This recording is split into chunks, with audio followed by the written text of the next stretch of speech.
Okay, one question that people often have is, do I have to use some kind of backing on the back of these projects so that the loops stay put? My short answer is yes and no, okay?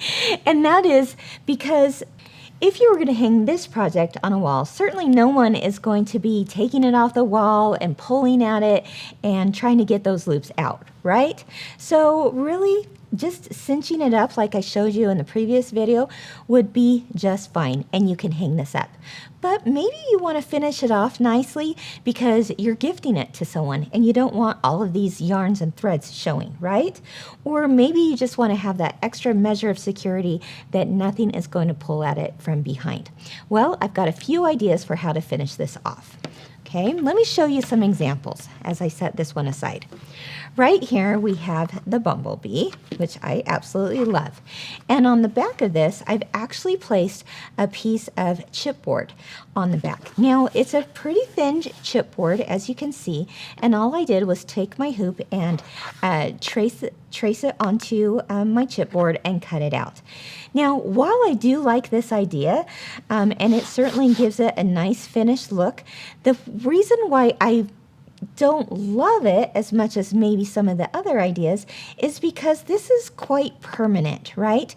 If I ever needed to get to the back of my project to fix something that maybe came out on the front, I can't easily do that. So while it's an option, it might not be one that I would always go to. Now let's look at the little red truck. This is from Merrily We Roll Along. On this side, I've actually used one of our stabilizers at Kimberbell called a sticky back tearaway. And just like the name implies, it has a sticker to it. And that made it really easy because all I had to do was trace the design. Here's what it looks like, a roll of sticky back tearaway. And I could take this frame here. I'm going to separate these two. Place it on top of the shiny side of the sticky back tearaway, and then I can trace the outside of the hoop onto here and then cut it out, okay? Once I cut that out, then I just peel away the back lining of this, okay? Let's see here, and it creates a sticker. Well, that made it really easy to do this kind of project because all I had to do was stick it down. Now, I do like this option because it is something that can be removable, it can be repositionable, and it's something I could certainly even just tear away if I needed to, if I wanted to get to the back. And as you can see, it covers up all your stitches. So that's certainly another option for you. Let me give you another one. In this case, I'm going to show you both of these. I used two more stabilizers, and you can see kind of the difference between both of them. Here, I used more of a cutaway stabilizer. So we at Kimberbell have an entire line of cutaway stabilizers, as you can see here. Now, it could be a lightweight stabilizer, cutaway stabilizer, it could be our medium weight, it doesn't really matter.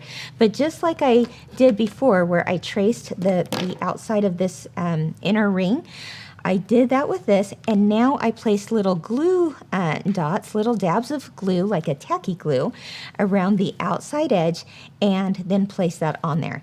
Now, because this is a cutaway, if I did need to get to the back side of this project, I would just simply kind of poke at it with the tip of my scissors and cut it away, and then I could finish something off that maybe came off on the front. All right?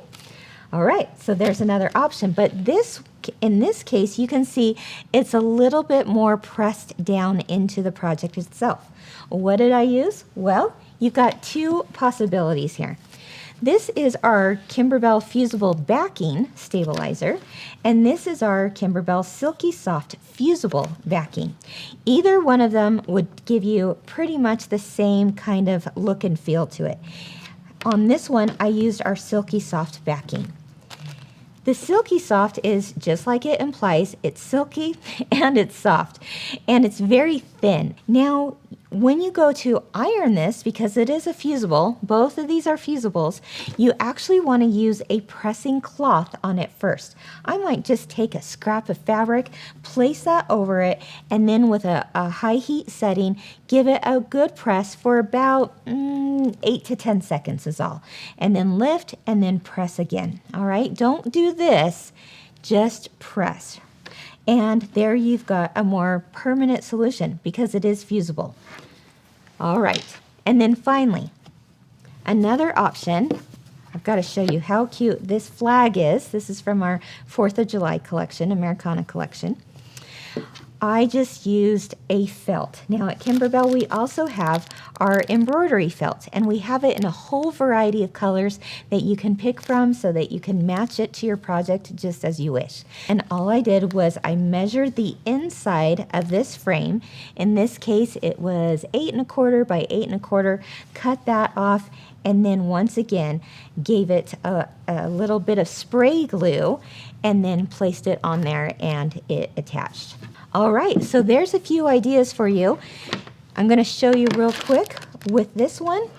I just again measured traced the inner ring and then cut it out of this embroidery felt. And now I can either use a spray glue or I could just dot it with some tacky glue around the outside edge, place it over the top, maybe place a little heavy book on it for a few minutes, and now it's going to finish that off nice and beautifully. And it's also going to, give it a finished look ready for gifting.